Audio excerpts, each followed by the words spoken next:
ಇವತ್ತು Jayadeva institute of cardiology ಕೇವಲ ಬೆಂಗಳೂರಲ್ಲಿತ್ತು. ಅದನ್ನು ಎಲ್ಲ ಡಿವಿಷನಲ್ಲಿ ಮಾಡಬೇಕು ಅಂತ ಹಿಂದಿನ ಸರ್ಕಾರದಲ್ಲಿ ಮಾನ್ಯ ಮುಖ್ಯಮಂತ್ರಿಗಳು ಮೈಸೂರಲ್ಲಿ ಒಂದು ಜಯದೇವ ಇನ್ಸ್ಟಿಟ್ಯೂಟ್ ಆಫ್ ಕಾರ್ಡಿಯಾಲಜಿಯನ್ನು ಪ್ರಾರಂಭ ಮಾಡಿದ್ರು. ಇಲ್ಲಿ ಕಲಬುರಗಿಯಲ್ಲಿನೂ ಕೂಡ ನಾನು ಇಲ್ಲಿ ಒಂದು ಜಯದೇವ ಇನ್ಸ್ಟಿಟ್ಯೂಟ್ ಆಫ್ ಕಾರ್ಡಿಯಾಲಜಿ ಇರಬೇಕು, ಯಾಕಂದರೆ ನಮ್ಮ ಜನರು ಬೆಂಗಳೂರಿಗೆ ಹೋಗಿ ಚಿಕಿತ್ಸೆ ತೆಗೆದುಕೊಳ್ಳಿಕ್ಕೆ ಆಗೋದಿಲ್ಲ ಅಂಥೇಳಿ ಪ್ರಾರಂಭ ಮಾಡಿದ್ದೆ. ಇವತ್ತು ಮಾನ್ಯ ಮುಖ್ಯಮಂತ್ರಿಗಳು ಮತ್ತು ಮಲ್ಲಿಕಾರ್ಜುನ್ ಖರ್ಗೆಜಿ ಅವರು ಇವತ್ತು 6 ತಿಂಗಳ ಹಿಂದೆ ಇವತ್ತು ನಮಗೆ ಕಲಬುರಗಿಯಲ್ಲಿ 371 ಹಾಸಿಗೆಯ ಜಯದೇವ ಹೃದಯರೋಗ ಆಸ್ಪತ್ರೆಯನ್ನು ಲೋಕಾರ್ಪಣೆ ಮಾಡಿದ್ದೀವಿ. ಇವತ್ತು ಭಾಳ ದೊಡ್ಡ ಪ್ರಮಾಣದಲ್ಲಿ ಜನರಿಗೆ ಅದರ ಲಾಭ ಆಗ್ತಾ ಇದೆ. ಯಾಕೆ ಲಾಭ ಆಗ್ತಾ ಇದೆ ಅಂದರೆ ಅಲ್ಲಿ BPL ಕಾರ್ಡ್ ಯಾರ್ಯಾರಿಗಿದೆ ಅವ್ರಿಗೆಲ್ಲರೂ ಕೂಡ ಉಚಿತ ಒಂದು ಟ್ರೀಟ್ಮೆಂಟ್ ಇದೆ. ಇದು ಯಾವ ರಾಜ್ಯದಲ್ಲೂ ಕೂಡ ಸಾಧ್ಯ ಇಲ್ಲ. ಆದರೆ ಒಂದು ಹಾರ್ಟಿನ ಎಲ್ಲ ಕಾಯಿಲೆಗಳನ್ನು ಉಚಿತವಾಗಿ ಈ ರಾಜ್ಯದಲ್ಲಿರ್ತಕ್ಕಂಥ ಎಲ್ಲ ಬಡವರಿಗೆ ಒಂದು ಉಚಿತ ವ್ಯವಸ್ಥೆಯನ್ನು ಮಾಡಿದ್ದು ಇದು ಕರ್ನಾಟಕ ರಾಜ್ಯದ ಒಂದು ಹೆಗ್ಗಳಿಕೆ. ಅದು ವಿಶೇಷವಾಗಿ ಜಯದೇವ ಇನ್ಸ್ಟಿಟ್ಯೂಟ್ ಆಫ್ ಕಾರ್ಡಿಯಾಲಜಿ ಏನು ಸರ್ವಿಸ್ ಕೊಡ್ತಾ ಇದೆ, ಇದು ಭಾಳ ಒಂದು ದೊಡ್ಡ ಪ್ರಮಾಣದಲ್ಲಿ ನಮ್ಮ ಜನರಿಗೆ ಲಾಭ ಆಗಿದೆ. ಹಾಗಾಗಿ ಇವತ್ತು ನಾವು ಆರ್ಟಿಕಲ್ 371J ಏನು ಈ ಭಾಗಕ್ಕೆ ಮಲ್ಲಿಕಾರ್ಜುನ್ ಖರ್ಗೆಜಿ ಅವರ ಮತ್ತು ಕಾಂಗ್ರೆಸ್ ಪಕ್ಷದ ಕೊಡುಗೆ ಇದೆ, ಅದರ ಸವಿನೆನಪಿನಲ್ಲಿ ಅಂದರೆ 10 ವರ್ಷದ ಆರ್ಟಿಕಲ್ 371J ಸವಿನೆನಪಿನಲ್ಲಿ ನಾವು ಈ ಆಸ್ಪತ್ರೆಯನ್ನು ಲೋಕಾರ್ಪಣೆ ಮಾಡಿದ್ವಿ. ಕಲಬುರಗಿ ಜಯದೇವ ಆಸ್ಪತ್ರೆ ಇವತ್ತು ಭಾಳ ದೊಡ್ಡ ಪ್ರಮಾಣದಲ್ಲಿ ಅದರಿಂದ ಜನರಿಗೆ ಲಾಭ ಆಗ್ತಾ ಇದೆ. ನಾವು ಹುಬ್ಳಿಯಲ್ಲೂ ಕೂಡ ಮುಂದಿನ ವರ್ಷ ಅಂದರೆ ಬೈ ನವಂಬರ್, ನಾವು ಆಗಸ್ಟ್ ಅಂತ ನಾನು ಟಾರ್ಗೆಟ್ ಇಟ್ಕೊಂಡಿದ್ದೀನಿ. ಮುಂದಿನ ವರ್ಷ ಆಗಸ್ಟ್ ಒಳಗೆ ನಾವು ಹುಬ್ಳಿಯಲ್ಲೂ ಕೂಡ ಒಂದು 400 ಬೆಡ್ಡಿನ ಒಂದು ಜಯದೇವ ಇನ್ಸ್ಟಿಟ್ಯೂಟ್ ಆಫ್ ಕಾರ್ಡಿಯಾಲಜಿನ ಪ್ರಾರಂಭ ಮಾಡ್ತಾ ಇದ್ದೀವಿ. ನಾನು ಯಾಕೆ ಈ ಮಾತು ಹೇಳ್ತಾ ಇದ್ದೀನಿ ಅಂದರೆ ಇಡೀ ರಾಜ್ಯದಲ್ಲಿ ನಾವು 4 ಡಿವಿಷನಲ್ಲಿ ಎಲ್ಲ ಕಡೆ ಜಯದೇವ ಇನ್ಸ್ಟಿಟ್ಯೂಟ್ ಆಫ್ ಕಾರ್ಡಿಯಾಲಜಿ ಪ್ರಾರಂಭ ಮಾಡಿದ್ದೀವಿ. ಅದಷ್ಟೇ ಅಲ್ಲ, ನಾವು ಬೀದರಲ್ಲಿ ಕ್ಯಾತ್ ಲ್ಯಾಬ್ ಪ್ರಾರಂಭ ಮಾಡಿದ್ದೀವಿ, ನಾವು ರಾಯಚೂರಲ್ಲಿ ಕ್ಯಾತ್ ಲ್ಯಾಬನ್ನು ಪ್ರಾರಂಭ ಮಾಡಿದ್ದೀವಿ, ನಾವು ಬಳ್ಳಾರಿಯಲ್ಲಿ ಕ್ಯಾತ್ ಲ್ಯಾಬನ್ನು ಪ್ರಾರಂಭ ಮಾಡ್ತಾಯಿದ್ದೀವಿ, ನಾವು ಹುಬ್ಬಳ್ಳಿಯಲ್ಲಿ ಕ್ಯಾತ್ ಲ್ಯಾಬ್ ಇದೆ, ಇವತ್ತು ಬೆಳಗಾಮಲ್ಲಿ ಕ್ಯಾತ್ ಲ್ಯಾಬನ್ನು ಎಸ್ಟಾಬ್ಲಿಷ್ ಮಾಡಿದ್ದೀವಿ. ಅದಷ್ಟೇ ಅಲ್ಲ, ಶಿವಮೊಗ್ಗದಲ್ಲಿ ಕ್ಯಾತ್ ಲ್ಯಾಬನ್ನು ಎಸ್ಟಾಬ್ಲಿಷ್ ಮಾಡಿದ್ದೀವಿ. ಇನ್ನು ಮುಂದೆ ಚಿಕ್ಕಮಗಳೂರಲ್ಲೂ ಕೂಡ ಕ್ಯಾತ್ ಲ್ಯಾಬನ್ನು ಎಸ್ಟಾಬ್ಲಿಷ್ ಮಾಡ್ತಾಯಿದ್ದೀವಿ. ಈ ರೀತಿ ನಾವು ಎಲ್ಲ ಜಿಲ್ಲೆಗಳಲ್ಲಿ ಹಂತವಾಗಿ ಎಮರ್ಜೆನ್ಸಿ ಸರ್ವಿಸಸನ್ನು ಮಾಡೋದ್ರ ಜೊತೆಗೆ ಕ್ರಮೇಣವಾಗಿ ನಮ್ಮ ಮುಂದಾಲೋಚನೆ ಏನಿದೆ ಅಂದರೆ ನಾವು ಕ್ರಮೇಣವಾಗಿ ಯೂನಿವರ್ಸಲ್ ಹೆಲ್ತ್ ಕವರೇಜ್ ಯಾವ ರೀತಿ ಗ್ರೇಟ್ ಬ್ರಿಟನ್ನಲ್ಲಿ ಇವತ್ತು ಯಾವುದೇ ಸಾರ್ವಜನಿಕರಿಗೂ 100% ಏನಂದರೆ ಅಲ್ಲಿ ಎಲ್ಲ ಸಾಮಾನ್ಯ ಜನರಿಗೆ ಉಚಿತವಾಗಿ ಅವರಿಗೆ ಏನು ಆರೋಗ್ಯದ ವ್ಯವಸ್ಥೆ ಇದೆ ಆ ದಿಶೆಯಲ್ಲಿ ನಾವು ಹೋಗಿ ಆ ಒಂದು ಅಚೀವ್ ಮಾಡ್ತಕ್ಕಂಥ ಒಂದು ಮುಂದಾಲೋಚನೆ ಇದೆ. ಈ ನಿಟ್ಟಿನಲ್ಲಿ ನಾನು ಕೆಲವು ದಿನಗಳ ಹಿಂದೆ ಗ್ರೇಟ್ ಬ್ರಿಟನ್ಗೂ ಕೂಡ ಹೋಗಿ ಅಲ್ಲಿರ್ತಕ್ಕಂಥ NHS ಏನು ಸಿಸ್ಟಮ್ ಇದೆ ಅವ್ರ ಜೊತೆ ಒಂದು ಸಮಾಲೋಚನೆಯಲ್ಲೂ ಕೂಡ ಇದ್ದೀವಿ. ಏನಂದರೆ ನಮ್ಮ ರಾಜ್ಯದಲ್ಲಿ ಈ ಒಂದು ವೈದ್ಯಕೀಯ ವ್ಯವಸ್ಥೆ ಇಲ್ಲಿ ಯೂನಿವರ್ಸಲ್ ಹೆಲ್ತ್ ಕವರೇಜನ್ನು ಅಚೀವ್ ಮಾಡೋದಕ್ಕೆ ನಾವು ಯಾವ ಹಂತದಲ್ಲಿ ಇದ್ದೀವಿ, ಅದಕ್ಕೆ ಏನು ಗ್ಯಾಪ್ಸ್ ಇದೆ, ಮತ್ತು ಮುಂದೆ ಬರ್ತಕ್ಕಂಥ 10 ವರ್ಷಗಳಲ್ಲಿ ನಾವು ಅದನ್ನು ಅಚೀವ್ ಮಾಡೋದಕ್ಕೆ ಏನು ಕ್ರಿಟಿಕಲ್ ಏನು ನಮಗೆ ಇನ್ಫ್ರಾಸ್ಟ್ರಕ್ಚರ್ ಕೊರತೆ ಇದೆ ಅದನ್ನು ಸ್ಟಡಿ ಮಾಡಿ ಸರ್ಕಾರಕ್ಕೆ ಒಂದು ಕೊಟ್ಟರೆ ನಮ್ಮ ಸರ್ಕಾರ ಅದು ಒಂದು 10 ವರ್ಷದ ಕಾಲಾವಧಿಯಲ್ಲಿ ನಾವು ಅದನ್ನು ಅಚೀವ್ ಮಾಡೋದಕ್ಕೆ ನಾವು ಪ್ರಯತ್ನ ಮಾಡಬೇಕು ಅಂತಕ್ಕಂಥದ್ದು ಒಂದು ಸದುದ್ದೇಶ ಇದೆ. ಹಾಗಾಗಿ ಇಷ್ಟೇ ಅಲ್ಲ, ಇದು ನಾವು ಎಲ್ಲ ಆಸ್ಪತ್ರೆಗಳಲ್ಲಿ ಸಾಕಷ್ಟು ನಾವು ಉಪಕರಣಗಳನ್ನು ಅಪ್ಗ್ರೇಡ್ ಮಾಡ್ತಾ ಇದ್ದೀವಿ. ಇವತ್ತು ಇಡೀ ರಾಜ್ಯದಲ್ಲಿ ಎಲ್ಲ ಆಸ್ಪತ್ರೆಗಳಲ್ಲಿ ಮಾಡ್ಯುಲರ್ OT ಎಸ್ಟಾಬ್ಲಿಷ್ ಮಾಡ್ತಕ್ಕಂಥದ್ದು ಇರ್ಬೋದು, ಎಲ್ಲ ಕಡೆಗೆ MRIಸನ್ನು ಅಳವಡಿಸ್ತಕ್ಕಂಥದ್ದು ಇರ್ಬೋದು, ಅಲ್ಲಿ CT ಸ್ಕ್ಯಾನ್ಗಳು ಅಳವಡಿಸ್ತಕ್ಕಂಥದ್ದು ಇರ್ಬೋದು, ಮತ್ತು ಕ್ಯಾತ್ ಲ್ಯಾಬ್ಗಳನ್ನು ಅಳವಡಿಸ್ತಕ್ಕಂಥದ್ದು ಇರ್ಬೋದು. ಇವತ್ತು ನಾವು ನಮ್ಮ ಆಸ್ಪತ್ರೆ ಯಾವುದೇ ಪ್ರೈವೇಟ್ ಆಸ್ಪತ್ರೆ ಕಾರ್ಪೊರೇಟ್ ಆಸ್ಪತ್ರೆಗೆ ಕಮ್ಮಿಯಾಗಿಲ್ಲ, ನೀವು ಹೋಗಿ ನೋಡ್ಬೋದು. ಹಾಗಾಗಿ ನಾವು ಈಗ ರೋಬೋಟಿಕ್ಸು, ಈಗ ಒಂದು ರೋಬೋಟಿಕ್ ಸರ್ಜರಿಗೆ ನಾನು ಹಿಂದೆ ಸಚಿವನಾಗಿದ್ದಾಗ ನಾವು ಕಿದ್ವಾಯಿ ಆಸ್ಪತ್ರೆಯಲ್ಲಿ ನಾವು ರೋಬೋಟಿಕ್ ಸರ್ಜರಿಯನ್ನು ಅಂದರೆ ರೋಬೋಟಿಕ್ ಮಷೀನನ್ನು ಪರ್ಚೇಸ್ ಮಾಡಿದ್ವಿ. ಅದು ಭಾಳ ಚೆನ್ನಾಗಿ ಕೆಲಸ ಮಾಡ್ತಾಯಿದೆ.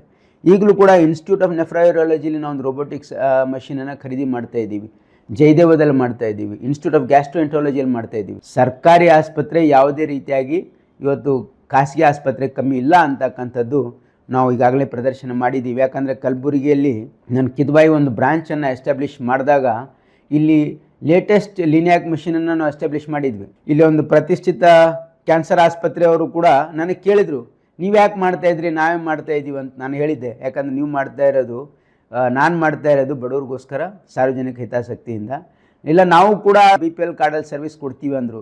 ನೀವು ಕೊಟ್ಟು ನಾಳೆ ಬಂದ್ ಮಾಡಿದರೆ ನಮ್ಮ ಜನ ಎಲ್ಲಿ ಹೋಗಬೇಕು ಅಂಥೇಳಿ ಅದನ್ನು ಎಸ್ಟಾಬ್ಲಿಷ್ ಮಾಡಿದ್ದೀವಿ.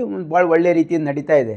ಇವತ್ತು ಕಲಬುರಗಿ ಹೆಲ್ತ್ ಹಬ್ ಆಗಲಿಕ್ಕೆ ಇವತ್ತು ಎಲ್ಲ ಒಂದು ಪ್ಲ್ಯಾನನ್ನು ಮಾಡಿದ್ದೀವಿ. ಕೇವಲ ಕಲ್ಯಾಣ ಕರ್ನಾಟಕ ಕಲಬುರಗಿಗೆ ಅಷ್ಟೇ ಅಲ್ಲ, ಇಡೀ ಕಲ್ಯಾಣ ಕರ್ನಾಟಕದಲ್ಲಿ ಮತ್ತು ಇಡೀ ಕರ್ನಾಟಕ ರಾಜ್ಯದಲ್ಲಿ ನಾವು ವೈದ್ಯಕೀಯ ಒಂದು ವ್ಯವಸ್ಥೆಯಲ್ಲಿ ಭಾಳ ದೊಡ್ಡ ಒಂದು ಅಭಿವೃದ್ಧಿಯನ್ನು ಮಾಡಿದ್ದೀವಿ ಅಂತ ನಾನು ಹೆಮ್ಮೆಯಿಂದ ಹೇಳ್ಬೋದು. ಆಮೇಲೆ ಇದು ಕೇವಲ ಆಸ್ಪತ್ರೆಗಳ ಅಭಿವೃದ್ಧಿ ಅಷ್ಟೇ ಅಲ್ಲ, ನಮ್ಮ ಮಕ್ಕಳು ಯಾರು ಮೆಡಿಕಲ್ ಕಾಲೇಜ್ಗಳು ಓದ್ತಾ ಇದ್ದಾರೆ ಅವರಿಗೆ ಹೆಚ್ಚಿನ ಸೀಟನ್ನು ಮಾಡಿರ್ತಕ್ಕಂಥದ್ದು. ಈ ವರ್ಷ ನಾನು ಮೊದಲನೇದಾಗಿ ಮತ್ತೆ ಅದೇ ಜವಾಬ್ದಾರಿ ಕೊಟ್ಟಾಗ ನಾನು ಎಲ್ಲ ಕಾಲೇಜ್ ಡೈರೆಕ್ಟರ್ಸ್ ಕರೆದು ಹೇಳಿದೆ, ನೀವೆಲ್ಲ 50 ಸೀಟ್ ಇನ್ಕ್ರೀಸಿಗೆ ಅಪ್ಲೈ ಮಾಡಿ ಅಂತ. ಇಲ್ಲ ಸರ್, ಇನ್ನೂ ಅವರು ರಿಲಕ್ಟೆಂಟ್ ಆಗಿದ್ದರು, ಆದರೂ ಕೂಡ ನಾನು ಫೋರ್ಸ್ ಮಾಡಿ ಅವ್ರನ್ನ ಮಾಡಿಸಿದಾಗ ಇವತ್ತು ನಮಗೆ 450 ಗೌರ್ಮೆಂಟ್ ಸೀಟ್ ನಮಗೆ ಸಿಕ್ಕಿವೆ ಗೌರ್ಮೆಂಟ್ ಮೆಡಿಕಲ್ ಕಾಲೇಜಲ್ಲಿ. ಇದು ಸಾಮಾನ್ಯ ಮಾತಲ್ಲ. ಇದು ಅಂದರೆ ಸುಮಾರು 4 ಮೆಡಿಕಲ್ ಕಾಲೇಜ್ ಎಸ್ಟಾಬ್ಲಿಷ್ ಮಾಡ್ದಂಗೆ. ಅದರ ಜೊತೆಗೆ ನಾವು ಪಿ ಜಿ ಸೀಟು ಸುಮಾರು 572 ಪಿ ಜಿ ಸೀಟ್ ನಾನು ಡಿಪಾರ್ಟ್ಮೆಂಟ್ ವೈಸ್ ರಿವ್ಯೂ ಮಾಡಿ ಅವ್ರಿಗೆಲ್ಲ ಅಪ್ಲೈ ಮಾಡ್ಸೋಕೆ ಹಚ್ಚಿದೆ, ಎಲ್ಲ ಕ್ಲಿನಿಕಲ್ ಸೀಟಲ್ಲಿ. ಯಾಕಂದರೆ ಭಾಳ ದೊಡ್ಡ ಬೇಡಿಕೆ ಇದೆ ನಮ್ಮ ರಾಜ್ಯದಲ್ಲಿ. ನಮ್ಮ ಸ್ಪೆಷಲಿಸ್ಟ್ ಆಗಬೇಕು ಅಂತ ಹೇಳಿ ನಮ್ಮ ಮಕ್ಕಳು ಭಾಳ ಪ್ರಯತ್ನ ಮಾಡಿ ಓದ್ತಾರೆ, ಅವರಿಗೆ ಅವಕಾಶ ಸಿಗಬೇಕು ಗೌರ್ಮೆಂಟ್ ಮೆಡಿಕಲ್ ಕಾಲೇಜ್ಗಳಲ್ಲಿ ಅಂಥೇಳಿ 572 ಸೀಟಿಗೆ ನಾವು ಅಪ್ಲೈ ಮಾಡಿದ್ವಿ. 422 ಸೀಟು ನಮಗೆ ಸ್ಯಾಂಕ್ಷನ್ ಆಗಿದೆ. ಅದರಲ್ಲಿ 322 ಸೀಟ್ ಎಲ್ಲ ಕ್ಲಿನಿಕಲ್ ಸಬ್ಜೆಕ್ಟ್ಸ್ ಇದೆ. ಅದಕ್ಕೆ ಭಾಳ ಡಿಮಾಂಡ್ ಇದೆ. ಅಂದರೆ ಇವೆಲ್ಲ ನಮ್ಮ ಹತ್ರ ಸರ್ಕಾರಿ ಮೆಡಿಕಲ್ ಕಾಲೇಜಲ್ಲಿ ಇದು ಎಸ್ಟಾಬ್ಲಿಷ್ ಆಗಿದೆ, ಅದು ಉಚಿತವಾಗಿ ಜನರಿಗೆ ಸಿಗ್ತದೆ. ಹಾಗಾಗಿ ನಮ್ಮ ಈ ಇಲಾಖೆಯ ಸಾಧನೆ ಮೆಡಿಕಲ್ ಎಜುಕೇಷನ್ ಡಿಪಾರ್ಟ್ಮೆಂಟಲ್ಲಿ ಇನ್ನೂ ಭಾಳಷ್ಟಿದೆ. ನಾವು ಯಾವ್ಯಾವ ಸುಮಾರು ಒಂದು 15 ಆಸ್ಪತ್ರೆಗಳು ಹಿಂದಿನ ಸರ್ಕಾರ 5 ವರ್ಷದಲ್ಲಿ ಏನು ಪೆಂಡಿಂಗ್ ಇತ್ತು ಅವೆಲ್ಲ ಕಂಪ್ಲೀಟ್ ಮಾಡಿ ಕೆಲವು ಲೋಕಾರ್ಪಣೆ ಮಾಡಿದ್ದೀವಿ, ಕೆಲವು ಲೋಕಾರ್ಪಣೆ ಮಾಡ್ತಕ್ಕಂಥ ಹಂತದಲ್ಲಿದೆ. ಯಾಕಂದರೆ ನಾವು ಯಾವುದೇ ಕೆಲಸ ಮಾಡುವಾಗ ಅದು ಪರಿಪೂರ್ಣವಾಗಿರಬೇಕು, ಅದರ ಲಾಭ ಜನರಿಗೆ ಸಿಗಬೇಕು. ನಾವು ಖರ್ಚು ಮಾಡಿರ್ತಕ್ಕಂಥ ಪ್ರತಿಯೊಂದು ನಯಾ ಪೈಸೆ ಅದನ್ನು ಸಾರ್ವಜನಿಕರಿಗೆ ಅದರ ಲಾಭ ಆಗಬೇಕು ಅಂತಕ್ಕಂಥ ಒಂದು ಉದ್ದೇಶದಿಂದ ಈ ಕೆಲಸನ ಮಾಡಿದ್ದೀವಿ. ಮುಂದೆ ನಾವು ಇನ್ನೊಂದು ಸಂಕಲ್ಪ ಮಾಡಿದ್ವಿ, ಏನಂತಂದರೆ ನಾವು 2017ರಲ್ಲಿ ಒಂದು ನಿರ್ಧಾರ ತೆಗೆದುಕೊಂಡು ಬರೀ ಮೆಡಿಕಲ್ ಕಾಲೇಜ್ ಮಾಡಿದ್ರೆ ಸಾಲದು, ನಾವು ಸೂಪರ್ ಸ್ಪೆಷಾಲಿಟಿ ಫೆಸಿಲಿಟಿಯನ್ನು ನಾವು ಎಲ್ಲ ಡಿವಿಷನಲ್ ಮೊದಲನೇ ಹಂತದಲ್ಲಿ 4 ಡಿವಿಷನ್ ಹೆಡ್ ಕ್ವಾರ್ಟರಲ್ಲಿ ಎಸ್ಟಾಬ್ಲಿಷ್ ಮಾಡಬೇಕು. ಅದಾದಮೇಲೆ ಹಂತವಾಗಿ ಪ್ರತಿ ಜಿಲ್ಲೆಗೆ ನಾವೊಂದು ಸೂಪರ್ ಸ್ಪೆಷಾಲಿಟಿ ಆಸ್ಪತ್ರೆ ಮಾಡಬೇಕು, ಪ್ರತಿ ಜಿಲ್ಲೆಗೆ ಒಂದು ಟ್ರಾಮಾ ಸೆಂಟರ್ ಮಾಡಬೇಕು, ಪ್ರತಿ ಜಿಲ್ಲೆಗೆ ಒಂದು ಕ್ಯಾನ್ಸರ್ ಆಸ್ಪತ್ರೆ ಮಾಡಬೇಕು ಅಂತಕ್ಕಂಥದ್ದು ನಮ್ಮ ಮುಂದಾಲೋಚನೆ ಇತ್ತು. ನಾನು 2017ರಲ್ಲಿ ಇವತ್ತು ಕಲಬುರಗಿಗೆ, ಮೈಸೂರಿಗೆ ಮತ್ತು ಬೆಳಗಾಂಗೆ ಒಂದು ಸೂಪರ್ ಸ್ಪೆಷಾಲಿಟಿ ಆಸ್ಪತ್ರೆಯನ್ನು ಮಂಜೂರಿ ಮಾಡಿಸಿದ್ದೆ.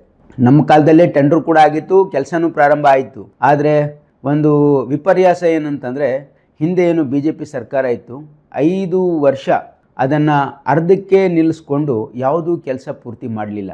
ನಮ್ಮ ಸರ್ಕಾರ ಈಗ ಬಂದ ಮೇಲೆ ನಾನು ಕಲಬುರಗಿಯಲ್ಲಿ ಸೂಪರ್ ಸ್ಪೆಷಾಲಿಟಿ ಆಸ್ಪತ್ರೆಯನ್ನು ಉದ್ಘಾಟನೆ ಮಾಡಿದ್ದೀವಿ, ಇವತ್ತು ಬೆಳಗಾಮಲ್ಲಿ ಸೂಪರ್ ಸ್ಪೆಷಾಲಿಟಿ ಆಸ್ಪತ್ರೆ ಉದ್ಘಾಟನೆ ಮಾಡಿದ್ದೀವಿ, ಮೈಸೂರಲ್ಲಿ ಸೂಪರ್ ಸ್ಪೆಷಾಲಿಟಿ ಆಸ್ಪತ್ರೆಯನ್ನು ಉದ್ಘಾಟನೆ ಮಾಡಿದ್ದೀವಿ, ಲೋಕಾರ್ಪಣೆ ಮಾಡಿದ್ದೀವಿ. ಅದಲ್ಲದೆ ಇವತ್ತು ಪ್ರತಿ ಜಿಲ್ಲೆಗೆ ಸೂಪರ್ ಸ್ಪೆಷಾಲಿಟಿ ಆಸ್ಪತ್ರೆ ಆಗಬೇಕು ಅಂತಕ್ಕಂಥ ಒಂದು ಮುಂದಾಲೋಚನೆಯಿಂದ ಇವತ್ತು ನಮ್ಮ ಸರ್ಕಾರದ ಪಾಲಿಸಿ ಆಗಿದೆ. ಅದು ಆ ಒಂದು ಹಿನ್ನೆಲೆಯಲ್ಲಿ ನಾವು ರಾಯಚೂರಲ್ಲಿ ಏನು ಬಂದಾಗಿರ್ತಕ್ಕಂಥ ಒಪೇಕನ್ನು ಪ್ರಾರಂಭ ಮಾಡೋದ್ರ ಜೊತೆಗೆ ಅಲ್ಲಿ ಸೂಪರ್ ಸ್ಪೆಷಾಲಿಟಿ ಹಾಸ್ಪಿಟ್ಲನ್ನು ಎಸ್ಟಾಬ್ಲಿಷ್ ಮಾಡಿದ್ದೀವಿ. ಮತ್ತು ಬಳ್ಳಾರಿಯಲ್ಲಿ ಸೂಪರ್ ಸ್ಪೆಷಾಲಿಟಿ ಆಸ್ಪತ್ರೆ ಇವತ್ತು 2008ರಿಂದ ಅಲ್ಲಿ ಇವತ್ತು ನೆನಗುದಿಗೆ ಬಿದ್ದಿತ್ತು. ಅವೆಲ್ಲ ಸಮಸ್ಯೆಯನ್ನು ಬಗೆಹರಿಸಿ ಇವತ್ತು ಅದನ್ನು ಪ್ರಾರಂಭ ಮಾಡಿದ್ದೀವಿ. ಅದು ಇನ್ನೂ ಒಂದು ತಿಂಗಳಲ್ಲಿ ಅದನ್ನು ಲೋಕಾರ್ಪಣೆ ಕೂಡ ಮಾಡ್ತಾಯಿದ್ದೀವಿ ನಾವು. ಇದಲ್ದೇ ಈಗಾಗಲೇ ನಮ್ಮ ದೂರದೃಷ್ಟಿ ಏನಿದೆ ಅಂತಂದರೆ ನಾವು ಚಿಕ್ಕಮಗಳೂರಲ್ಲಿ ಸೂಪರ್ ಸ್ಪೆಷಾಲಿಟಿ ಆಸ್ಪತ್ರೆ ಮಾಡ್ತಾಯಿದ್ದೀವಿ, ಶಿವಮೊಗ್ಗದಲ್ಲಿ ಸೂಪರ್ ಸ್ಪೆಷಾಲಿಟಿ ಆಸ್ಪತ್ರೆ ಫೆಸಿಲಿಟಿಯನ್ನು ಈಗಾಗಲೇ ಪ್ರಾರಂಭ ಮಾಡಿದ್ದೀವಿ. ಈಗ ಮುಂದೆ ಬರ್ತಕ್ಕಂಥ ದಿನಗಳಲ್ಲಿ ಕಾರವಾರಲ್ಲೂ ಕೂಡ ಸೂಪರ್ ಸ್ಪೆಷಾಲಿಟಿ ಮಾಡ್ತಕ್ಕಂಥ ಉದ್ದೇಶ ಇದೆ.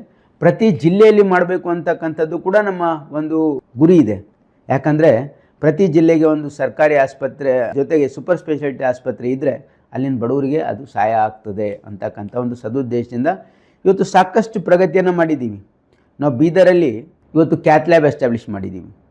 ಈ ವರ್ಷ ಒಂದು ಕ್ಯಾನ್ಸರ್ ಆಸ್ಪತ್ರೆಯನ್ನು ಮಂಜೂರು ಮಾಡಿದ್ದೀವಿ. ರಾಯಚೂರಲ್ಲಿ ಒಂದು ಟ್ರಾಮಾ ಸೆಂಟ್ರನ್ನು ಈ ಸರಿ ನಾವು ಮಂಜೂರು ಮಾಡಿದ್ದೀವಿ, ಕೆಲಸ ನಡೀತಾ ಇದೆ. ಜೊತೆಗೆ ಒಂದು ಕ್ಯಾನ್ಸರ್ ಆಸ್ಪತ್ರೆ ರಾಯಚೂರಲ್ಲೂ ಕೂಡ ಮಾಡ್ತಾ ಇದ್ದೀವಿ. ನಿಮ್ಗೆ ಗೊತ್ತಿರೋ ಹಾಗೆ ಈ ಬಜೆಟ್ನಲ್ಲಿ ನಾವು ಕೊಪ್ಪಳಲ್ಲಿ ಒಂದು ಸೂಪರ್ ಸ್ಪೆಷಾಲಿಟಿ ಆಸ್ಪತ್ರೆಯನ್ನು ಅನೌನ್ಸ್ ಮಾಡಿದ್ವಿ. ಮಾನ್ಯ ಮುಖ್ಯಮಂತ್ರಿಗಳು ಅದಕ್ಕೆ ಅಡಿಗಲ್ಲನ್ನು ಕೂಡ ಹಾಕಿದರು. ಜೊತೆಗೆ ನಾವು ಇನ್ನೂ ಅನೇಕ ಕಡೆಗೆ ಅಂದರೆ ಬರ್ತಕ್ಕಂಥ ಇನ್ನೂ 3 ತಿಂಗಳಲ್ಲಿ ನಾವು ತುಮಕೂರಲ್ಲಿ ಕ್ಯಾನ್ಸರ್ ಹಾಸ್ಪಿಟ್ಲನ್ನು ಇನಾಗ್ರೇಷನ್ ಮಾಡ್ತಕ್ಕಂಥದ್ದಕ್ಕೆಲ್ಲ ಸಿದ್ಧತೆ ಮಾಡ್ಕೊಳ್ತಾ ಇದ್ದೀವಿ. ಮಂಡ್ಯದಲ್ಲಿ ಕ್ಯಾನ್ಸರ್ ಸೆಂಟ್ರನ್ನು ಅಲ್ಲಿ ಉದ್ಘಾಟನೆ ಮಾಡೋರಿದ್ದೀವಿ 3 ತಿಂಗಳಲ್ಲಿ. ಆಮೇಲೆ ಮೈಸೂರಲ್ಲಿ 3 ತಿಂಗಳಲ್ಲಿ ಕ್ಯಾನ್ಸರ್ ಆಸ್ಪತ್ರೆಯನ್ನು ಉದ್ಘಾಟನೆ ಮಾಡೋರಿದ್ದೀವಿ. ಮತ್ತು ಇನ್ನೂ ಶಿವಮೊಗ್ಗದಲ್ಲಿ ಕ್ಯಾನ್ಸರ್ ಆಸ್ಪತ್ರೆಯನ್ನು ಇವತ್ತು ಮಂಜೂರಿ ಮಾಡಿ ಅಲ್ಲಿ ಕೆಲಸ ನಡೀತಾ ಇದೆ. ಬೆಳಗಾಮಲ್ಲಿ ಸೂಪರ್ ಸ್ಪೆಷಾಲಿಟಿ ಆಸ್ಪತ್ರೆಯನ್ನು ಮಂಜೂರು ಮಾಡಿದ್ದೀವಿ, ಅಲ್ಲಿನೂ ಕೂಡ ಇವತ್ತು ಟೆಂಡರ್ ಆಗಿದೆ. ಈ ರೀತಿ ನಮ್ಮ ರಾಜ್ಯದಲ್ಲಿ ಪ್ರತಿ ಜಿಲ್ಲೆಗೆ ಈ ವ್ಯವಸ್ಥೆಯನ್ನು ಕಲ್ಪಿಸ್ಕೊಡೋ ಒಂದು ನಿಟ್ಟಿನಲ್ಲಿ ನಾವಿದ್ದೀವಿ. ನಾನು ಹಿಂದೆ ಸಚಿವನಾಗಿದ್ದಾಗ ಬೆಂಗಳೂರು ವಿಕ್ಟೋರಿಯಾ ಆಸ್ಪತ್ರೆಯಲ್ಲಿ ಒಂದು ಟ್ರಾಮಾ ಸೆಂಟ್ರನ್ನು ಪ್ರಾರಂಭ ಮಾಡಿದ್ದೆ. ಇವತ್ತು ಆ ಟ್ರಾಮಾ ಸೆಂಟ್ರು ಇಡೀ ರಾಜ್ಯದಲ್ಲಿ ಒಂದು ಮಾದರಿಯಾಗಿರ್ತಕ್ಕಂಥ ಟ್ರಾಮಾ ಸೆಂಟ್ರ್ ಇದೆ. ಅಲ್ಲಿ ನೀವು ಹೋಗಿ ವ್ಯವಸ್ಥೆ ನೋಡಬೇಕು. ಅಲ್ಲಿ ಯಾರೂ ಕೂಡ ಇದು ಒಂದು ಗೌರ್ಮೆಂಟ್ ಹಾಸ್ಪಿಟ್ಲ್ ಅಂತ ಅಂದ್ಕೊಳ್ಳಿಕ್ಕೆ ಆಗದೇ ರೀತಿಯಲ್ಲಿ ಅಲ್ಲಿ ಆ ಡಾಕ್ಟರ್ಸು ಕೆಲಸ ಮಾಡ್ತಾ ಇದ್ದಾರೆ.